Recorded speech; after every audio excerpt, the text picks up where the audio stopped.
उन्हाळ्याचे दिवस होते. एक छोटीशी मुंगी दिवसभर कष्ट करून धान्य जमा करत होती. ती अन्नाचे दाणे आपल्या घरात साठवत होती. तेवढ्यात एक टोळ तिथे आला. तो गाणं गात होता आणि आनंदात नाचत होता. त्याने मुंगीला विचारलं, "अगं मुंगी, इतका कष्ट का करतेस? ये ना, थोडं गाणं गाऊ, मजा करू." मुंगी शांतपणे म्हणाली, "आता उन्हाळा आहे, पण काही दिवसांनी पावसाळा येईल. तेव्हा अन्न मिळणार नाही, म्हणून मी आत्ताच साठवणूक करते."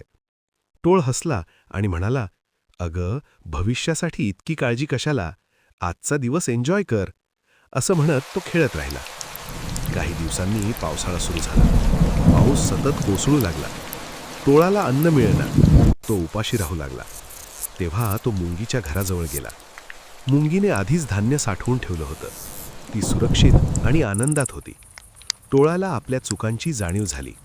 बोध: भविष्यासाठी नियोजन आणि कष्ट करणे नेहमीच फायद्याचे ठरते. अशाच नवनवीन आणि मनोरंजक गोष्टींसाठी VPL मराठी 01 चॅनलला आत्ताच सबस्क्राईब करा.